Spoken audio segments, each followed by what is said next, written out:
داتا صاحب نے فرمایا کہ وہ درویش جو نکاح کی سکت نہیں رکھتا اور اپنی بیوی کا نان و نفقہ حلال سے ادا نہیں کر سکتا، وہ اس سنت پہ عمل نہ کرے، کیونکہ وہ ہلاک ہو جائے گا۔ جب وہ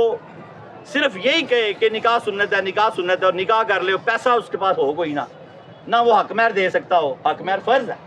نہ وہ اس کے روٹی روزی کا انتظام کر رہا ہو، تو وہ ہلاکت میں پڑ جائے گا، چوری چکاری یہ وہ اس طرح ٹھگیاں مارے گا۔ تو یہ سنت اگر انسان کے فرض ہی برباد کر دے تو اس لیے اس سنت کو داتا صاحب نے فرمایا کہ کوئی بھی ایسی سنت جس سے انسان کے فرائض برباد ہو جائیں اس کو اس سنت سے پرہیز کرنا چاہیے، اجتناب کرنا چاہیے۔ اب آپ آ جائیں، بات کی سمجھ آئے گی۔ موضوع ہمارا ہے بیوی کا حلال نان و نفقہ۔ سید حجویر مخدوم امم فرماتے ہیں بہت دھیان سے،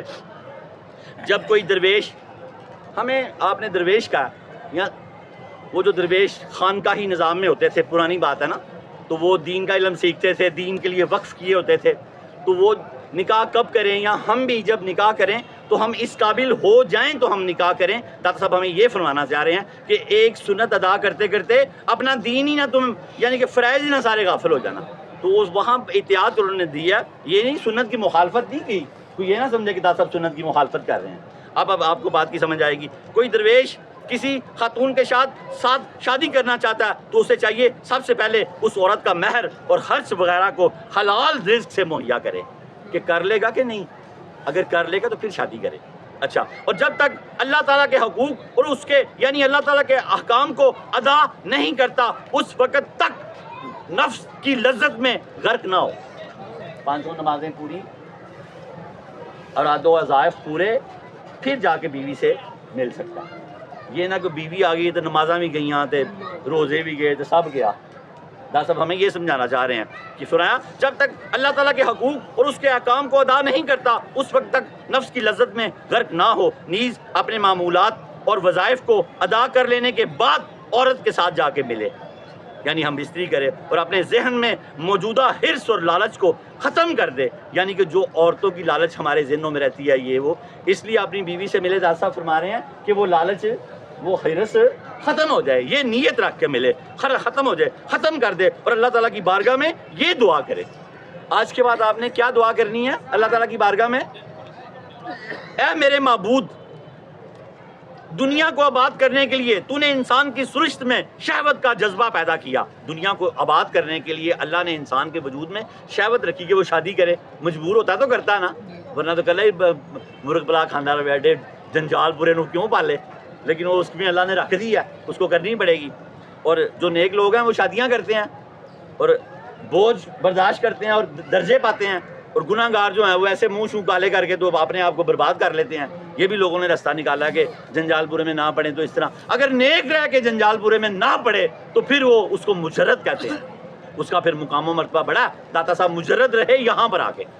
شادی نہیں یہاں کوئی کی، آپ نے دین کی خدمت کی اور آپ لوگوں کے لیے یہاں تک دین پہنچا دیا، اتنی محنت کی، یہاں پر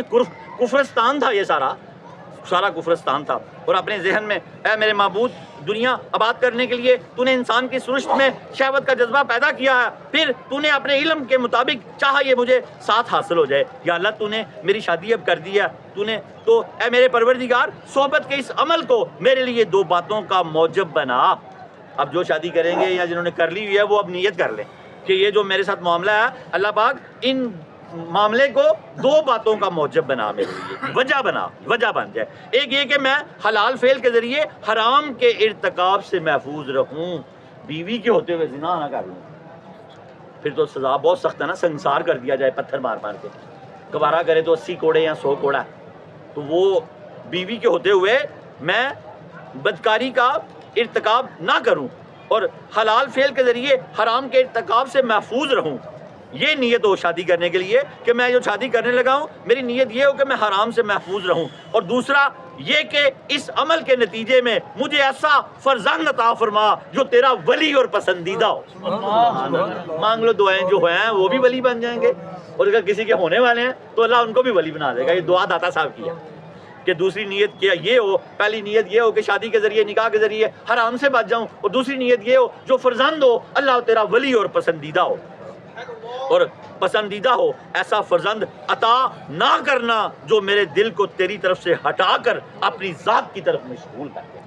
یہ 3 دعائیں ہیں کہ اللہ مجھے ایک تو اس میں حلال دے، دوسرا مجھے ایسا فرزند دینا جو تیرا ولی اور پسندیدہ ہو، ایسا بیٹا، اور ایسا بیٹا نہ دینا جس کی وجہ سے میرا بھی دین خراب ہو جائے، میں اس کی وجہ سے حلال حرام میں پڑ جاؤں۔